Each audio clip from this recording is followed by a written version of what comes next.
जिन्ना दबाਅ Canada के उत्ते इस वे इन्होंने बनाया हुआ भारतीय एजेंसियां ने और सिद्धू मूसेवाला के मर्डर तो एकदम बाद गोल्डी बराड़ का नाम कि जी कैनेडा बेस्ड है, उन्हें जिम्मेवारी ले ली, उन्हें फलाना ढिमका efforts on to extradite Canada based gangster Goldy Brar Punjab DGP Gaurav Yadav. 6 for justice के जोड़े एक्टिविस्ट ने कैनेडा के दूजे उन्होंने जोड़िया जा रहा है कि जी वो फोन उन्होंने वो जोड़े गैंगस्टर सी उन्होंने पनाह बनानिया सी।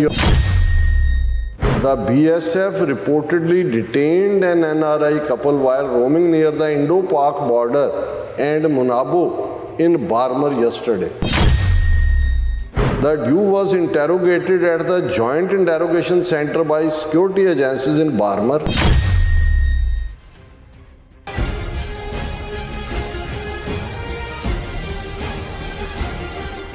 ਦਰਸ਼ਕੋ ਬ੍ਰੇਕ ਬਾਅਦ ਆਪਾਂ ਤੁਹਾਨੂੰ ਸਭ ਨੂੰ ਛਿਆਂ ਕਹਿੰਦੇ ਆ। ਸੋ ਵੀਅਰਸ ਗੱਲਬਾਤ ਕਰਨ ਜਾ ਰਹੇ ਹਾਂ ਕਿ ਭਾਰਤ ਵਿੱਚ ਡਾਇਸਪੋਰਾ ਸਿੱਖਾਂ ਦੀ ਹਰਾਸਮੈਂਟ ਹੋਰ ਵੀ ਜ਼ਿਆਦਾ ਹੋ ਗਈ ਹੈ। ਬਾਹਰਲੇ ਸਿੱਖਾਂ ਨੂੰ ਦੁਬਾਰਾ ਹੇਠ ਰੱਖਣ ਲਈ ਐਕਸਟ੍ਰਾਡੀਸ਼ਨ ਰੱਖਣ ਦਾ ਹਥਿਆਰ ਭਾਰਤ ਵੱਲੋਂ ਵਰਤਿਆ ਜਾ ਰਿਹਾ ਹੈ। ਸੋ ਇਸ ਬਾਰੇ ਆਪਾਂ ਗੱਲਬਾਤ ਕਰਨ ਜਾ ਰਹੇ ਹਾਂ।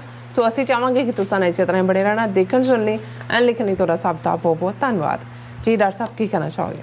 देखो असी कल दे प्रोग्राम च डिटेल च इस नूं डिस्कस कीता सी कि पंजाब च किवें जिहड़ा एक माहौल जिस नूं आम आदमी पार्टी जिहड़ी बिल्कुल हिंदूत्ववादी बी पार्टी है उहदे राहीं सिख नौजवानी दी अगों नस्लकुशी दे लई रस्ता पद्धरा कर दिता गया है।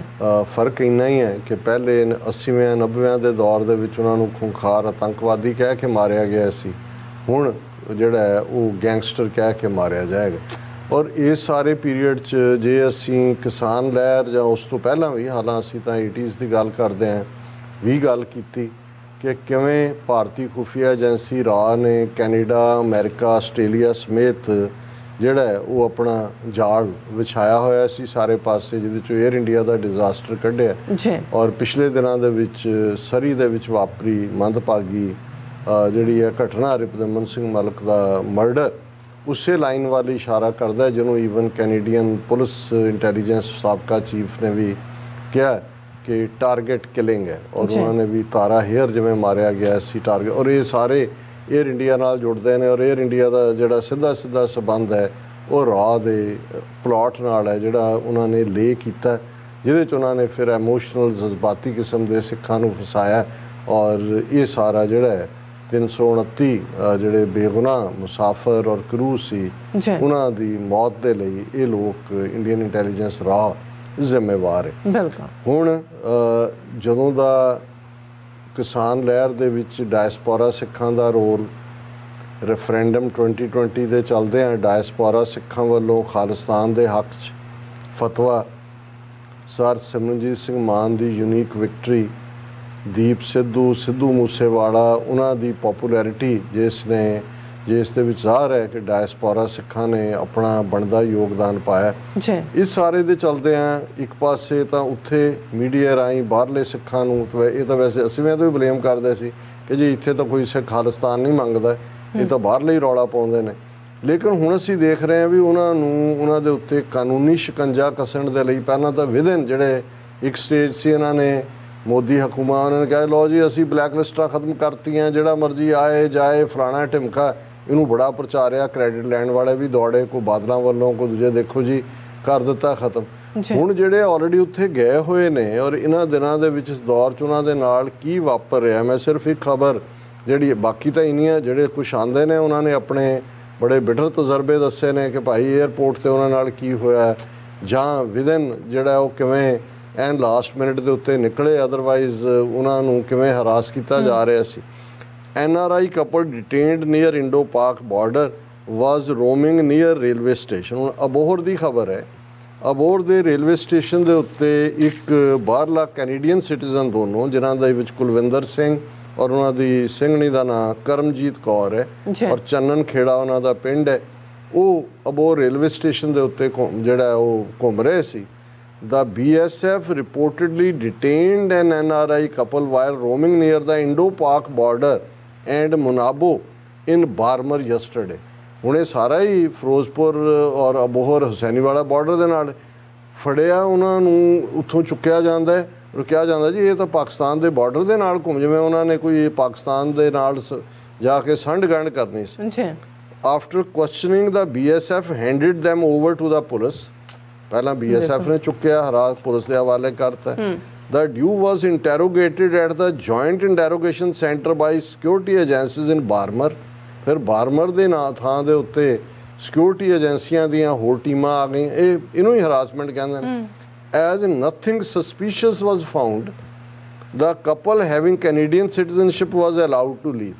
ਕਿ ਜੀ ਕੋਈ ਸ਼ੱਕੀ ਨਹੀਂ ਨਿਕਲਿਆ, ਫਿਰ ਉਹਨੂੰ ਜਾਣ ਦਿੱਤਾ। ਹੁਣ ਤੁਸੀਂ ਲਾਓ ਕਿ ਵੀ ਇਹ ਜਿਹੜੇ ਉੱਥੇ ਖਾਸ ਤੌਰ ਤੇ ਜਾਣ ਵਾਲੇ ਵੀ ਨੇ ਇਸ ਗੱਲ ਦਾ ਧਿਆਨ ਰੱਖਣ ਕਿ ਇਹ ਸ਼ੁਰੂਆਤ ਹੈ, ਆਉਣ ਵਾਲੇ ਦਿਨਾਂ ਦੇ ਵਿੱਚ ਹੋਰ ਵੀ ਬਦਤਰ। ਔਰ ਫਿਰ ਜਿਹੜੇ ਬਾਹਰਲੇ ਸਿੱਖਾਂ ਦੇ ਉੱਤੇ ਐਕਸਟ੍ਰਾਡੀਸ਼ਨ ਟਰੀਟੀ ਦੀ ਤਲਵਾਰ ਇਹ ਲਟਕਾਈ ਤਾਂ ਇਹਨਾਂ ਨੇ 1980 'ਚ ਸੀ, ਜਦੋਂ ਅੰਗਰੇਜ਼ਾਂ ਦਾ ਰਾਜ ਸੀ। 1930 ਦੇ ਵਿੱਚ ਐਕਸਟ੍ਰਾਡੀਸ਼ਨ ਟਰੀਟੀ ਜਿਹੜੀ ਬ੍ਰਿਟਿਸ਼ ਕਾਲੋਨੀ ਸੀ ਇੰਡੀਆ, ਉਹਦੇ ਨਾਲ ਅਮਰੀਕਾ, ਕੈਨੇਡਾ, ਦੂਜਿਆਂ ਤੀਜਿਆਂ ਨੇ ਸਾਈਨ ਕੀਤੀ ਹੋਈ ਸੀ। ਉਹਦੇ 'ਚ ਆਪਣੇ ਕਿਸਮ ਦੇ ਜਿਹੜੇ ਨੇ ਕੁਝ ਸੇਫਗਾਰਡ ਸੀ।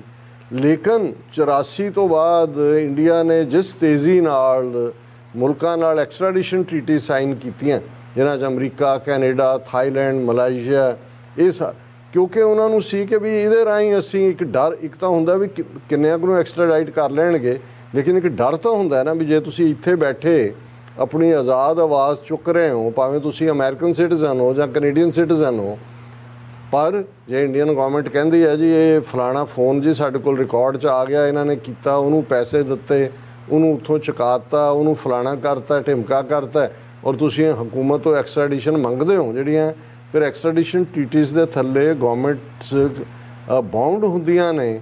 ਬੇਸ਼ੱਕ ਇੱਥੇ ਮੁੜ ਕੇ ਟਰਾਇਲ ਚੱਲਦਾ ਹੈ, ਪਰ ਤੁਹਾਡੇ ਰਿਸੋਰਸਿਸ ਉਸੇ ਤੇ ਔਰ ਤੁਹਾਡੀ ਖੱਜਲ ਖਰਾਬੀ। ਹੁਣ ਰਣਜੀਤ ਸਿੰਘ ਗਿੱਲ, ਸੁਖਵਿੰਦਰ ਸਿੰਘ ਸੰਧੂ ਇੱਥੇ ਆਏ, ਸੁੱਖੀ ਆਲਮੋਸਟ 12 ਸਾਲ ਉਹਨਾਂ ਦਾ ਕਿ ਐਕਸਟ੍ਰਾਡੀਸ਼ਨ ਮੰਗੀ ਸੀ ਇੰਡੀਆ ਨੇ। 12 ਸਾਲ ਜਿਹੜਾ ਤੁਹਾਡੇ ਕਿੰਨੇ ਰਿਸੋਰਸ ਐਂਡ ਫਾਈਨਲੀ ਉਹਨਾਂ ਨੂੰ ਭੇਜਿਆ ਗਿਆ। ਕੁਲਬੀਰ ਸਿੰਘ ਬੜਾ ਪਿੰਡ ਇੱਥੇ ਆਇਆ, 11-12 ਸਾਲ ਉਹਨਾਂ ਦਾ ਕੇਸ ਚੱਲਦਾ ਹੈ, ਫਿਰ ਉਹਨਾਂ ਨੂੰ ਲੈ ਜਾਂਦਾ। ਹਰਪਾਲ ਸਿੰਘ ਚੀਮਾ ਜਿਨ੍ਹਾਂ ਦੀ ਸਿੰਘਣੀ ਔਰ ਬੱਚਾ ਅੱਜ ਵੀ ਅਮਰੀਕਾ 'ਚ ਹੈ, ਉਹਨਾਂ ਨੂੰ 10-11 ਸਾਲ ਉਹਨਾਂ 'ਤੇ ਕੇਸ ਚੱਲ ਕੇ ਲੈ ਗਏ। ਕੈਨੇਡਾ 'ਚ ਉਹਨਾਂ ਨੇ ਮਹੇਸ਼ਿੰਦਰ ਸਿੰਘ ਔਰ ਦੂਜੇ ਟਰਾਈ ਕੀਤਾ, ਨਹੀਂ ਚੱਲਿਆ। ਪਰ ਹੁਣ ਜਿੰਨਾ ਦਬਾਅ ਕੈਨੇਡਾ ਦੇ ਉੱਤੇ ਇਸ ਵੇਲੇ ਇਹਨਾਂ ਨੇ ਬਣਾਇਆ ਹੋਇਆ ਭਾਰਤੀ ਏਜੰਸੀਆਂ ਨੇ, ਔਰ ਸਿੱਧੂ ਮੂਸੇਵਾਲਾ ਦੇ ਮਰਡਰ ਤੋਂ ਇੱਕਦਮ ਬਾਅਦ ਗੋਲਡੀ ਬਰਾੜ ਦਾ ਨਾਂ ਕਿ ਜੀ ਕੈਨੇਡਾ ਬੇਸਡ ਹੈ, ਉਹਨੇ ਜ਼ਿੰਮੇਵਾਰੀ ਲੈ ਲਈ, ਉਹਨੇ ਫਲਾਣਾ ਢਿਮਕਾ, ਔਰ ਉਹਨੂੰ ਰਿਪੀਟ ਕਰਦੇ ਗਏ ਲਗਾਤਾਰਤਾ ਨਾਲ। ਫਿਰ ਭੱਜ ਕੇ ਭਗਵੰਤ ਮਾਨ ਦਿੱਲੀ 'ਚ ਹਾਈ ਕਮਿਸ਼ਨਰ ਨੂੰ ਮਿਲਣ ਗਿਆ ਕੈਨੇਡਾ ਦੇ ਨੂੰ ਕਿ ਜੀ ਤੁਸੀਂ ਪੰਜਾਬ ਪੁਲਿਸ ਦੇ ਨਾਲ ਸਿੱਧੀ ਡੀਲ ਕਰੋ। ਦੂਸਰਾ ਹੁਣ ਅਸੀਂ ਦੇਖ ਰਹੇ ਹਾਂ ਕਿ 6 ਫਾਰ ਜਸਟਿਸ ਦੇ ਜਿਹੜੇ ਐਕਟਿਵਿਸਟ ਨੇ ਕੈਨੇਡਾ ਦੇ ਵਿੱਚ ਦੂਜੇ, ਉਹਨਾਂ ਨੂੰ ਜੋੜਿਆ ਜਾ ਰਿਹਾ ਕਿ ਜੀ ਉਹ ਫੋਨ ਉਹਨਾਂ ਨੇ ਉਹ ਜਿਹੜੇ ਗੈਂਗਸਟਰ ਸੀ ਉਹਨਾਂ ਦੀਆਂ ਪਨਾਹਗਾਹਾਂ ਬਣਾਉਣੀਆਂ ਸੀ, ਔਰ ਦੂਸਰਾ ਉਹਦੀ ਆ ਗਏ ਸਾਹਮਣੇ ਸਬੂਤ ਫਲਾਣਾ, ਕਿਉਂਕਿ ਆਉਣ ਵਾਲੇ ਪੀਰੀਅਡ 'ਚ ਉਹਨਾਂ ਨੇ ਇਹੀ ਟਰੀਟੀ ਦੇ ਥੱਲੇ ਜਿਹੜੇ ਐਕਟਿਵਿਸਟ ਨੇ ਉਹਨਾਂ ਦੀ ਮੰਗ ਕਰਨੀ ਹੈ। ਲੇਕਿਨ ਉਹ ਸੋ ਕਾਲਡ ਗੋਲਡੀ ਬਰਾੜ ਕੌਣ ਹੈ? ਈਵਨ ਇਹਨਾਂ ਨੇ ਤਾਂ ਐਸੇ ਫੇਕ ਕਰੈਕਟਰ ਕੀਤੇ ਨੇ ਕ੍ਰੀਏਟ। ਏਅਰ ਇੰਡੀਆ ਦੇ ਵੇਲੇ ਵੀ 2 ਨਾਂ ਇਹਨਾਂ ਨੇ, ਲਾਲ ਸਿੰਘ, ਅਮਨਦ ਸਿੰਘ, ਉਹ ਇਹਨਾਂ ਦੇ ਕ੍ਰੀਏਟ ਕੀਤੇ ਸੀ। ਲਾਲ ਸਿੰਘ ਅਮਰੀਕਾ 'ਚ ਆ ਗਿਆ, ਅਮਨਦ ਸਿੰਘ ਉੱਥੇ ਚਲਾ ਗਿਆ। ਜਿਹੜਾ ਕੋਈ ਵਿਚਾਰੇ ਦਾ ਜੈਨੂਨ ਨਾਮ ਵੀ ਲਾਲ ਸਿੰਘ ਸੀ, ਉਹਨੂੰ ਚੁੱਕ ਕੇ ਇੰਟੈਰੋਗੇਟ ਕਰਦੇ ਰਹੇ ਕਿ ਤੂੰ ਸੀ ਐਲ ਸਿੰਘ, ਏ ਸਿੰਘ, ਲਾਲ ਸਿੰਘ, ਅਮਨਦ ਸਿੰਘ ਹੈ ਜੀ।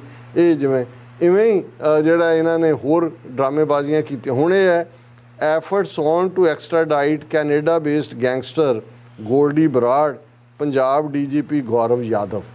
ਹੁਣ ਗੌਰਵ ਯਾਦਵ ਜਿਹੜਾ ਝੂਠਾ ਐਨਕਾਊਂਟਰ ਇਹਨਾਂ ਨੇ 2 ਮੁੰਡਿਆਂ ਦਾ ਬਣਾਇਆ ਭਕਨੇ ਪਿੰਡ ਦੇ ਵਿੱਚ, ਉਸ ਤੋਂ ਫੌਰਨ ਬਾਅਦ ਇਹ ਜਿਹੜਾ ਇਹ ਕਹਿ ਰਿਹਾ ਕਿ ਜੀ ਅਸੀਂ ਇੱਕ ਮੁਹਿੰਮ ਵਿੱਢ ਦਿੱਤੀ ਹੈ, ਅਸੀਂ ਖਤਮ ਕਰ ਦਿਆਂਗੇ ਪੰਜਾਬ 'ਚੋਂ gangster culture. Bhagwant Mann tweet ਕਰ ਰਿਹਾ ਅਸੀਂ ਭਾਈਚਾਰਾ ਤੇ ਅਮਨ ਇਹ ਵਿਗੜਨ ਨਹੀਂ ਦਿਆਂਗੇ, ਔਰ ਹੁਣ ਅੱਜ ਉਹ ਦਾਅਵਾ ਕਰ ਰਿਹਾ ਜੀ ਅਸੀਂ ਐਕਸਟ੍ਰਾਡੀਸ਼ਨ ਦੀ ਮੰਗਾਂਗੇ ਔਰ ਦੂਸਰਾ ਤੀਸਰਾ। ਸੋ ਸਾਡਾ ਇਹ ਕਹਿਣ ਦਾ ਨਾ ਤਾਂ ਸਾਡਾ ਕੋਈ ਗੈਂਗਸਟਰਸ ਨਾਲ ਕੋਈ ਹਮਦਰਦੀ ਹੈ ਜਾਂ ਕੋਈ ਅਦਰ ਵੇ ਰਾਊਂਡ ਹੈ, ਸਾਨੂੰ ਨਹੀਂ ਪਤਾ ਕੀ ਚੱਲ ਰਿਹਾ, ਪਰ ਪੁਸ਼ਤੇ ਪਰਦਾ ਜਿਹਨੂੰ ਕਹਿੰਦੇ ਨੇ ਉਰਦੂ ਦੇ ਵਿੱਚ, ਜੇ ਤੁਸੀਂ ਇਸ ਸਾਰੇ ਨੂੰ ਦੇਖੋਗੇ ਤਾਂ ਤੁਹਾਨੂੰ ਇਹ ਨਜ਼ਰ ਆਏਗਾ ਕਿ ਇੱਧਰ ਵੀ ਉਹ ਤੇ ਉੱਧਰ ਵੀ ਉਹ, ਗੈਂਗਸਟਰ ਬਣਾਉਣ ਵਾਲੇ ਵੀ ਇਹ, ਮਾਰਨ ਵਾਲੇ ਵੀ ਇਹ, ਬਦਨਾਮ ਕਰਨ ਲਈ ਇਹ ਸਾਰੀ ਖੇਡ ਏਜੰਸੀਆਂ ਦੀ ਖੇਡੀ ਜਾ ਰਹੀ ਹੈ। ਔਰ ਅਸੀਂ ਔਰ ਸਾਡਾ ਇੱਕ ਤਬਕਾ ਕਿਤੇ ਨਾ ਕਿਤੇ ਉਹਨਾਂ ਦੇ ਹੱਥਾਂ ਦੇ ਵਿੱਚ ਪਾਉਣ ਹੈ, ਉਹਨਾਂ ਦੇ ਹੱਥਾਂ 'ਚ ਖਿਡਾਉਣਾ ਹੈ ਜਾਂ ਉਹਨਾਂ ਦਾ ਹੱਥ ਠੋਕਾ ਬਣਨਾ। ਜੀ ਡਾਕਟਰ ਸਾਹਿਬ ਤੁਹਾਡਾ ਬਹੁਤ ਬਹੁਤ ਸ਼ੁਕਰੀਆ। ਸਾਥ ਲੈਣੇ ਬ੍ਰੇਕ। ਵਿਊਅਰਸ ਤੁਸੀਂ ਕਿਤੇ ਨਹੀਂ ਜਾਣਾ, ਮਿਲਦੇ ਆਫਟਰ ਦਿਸ ਸ਼ਾਰਟ ਬ੍ਰੇਕ।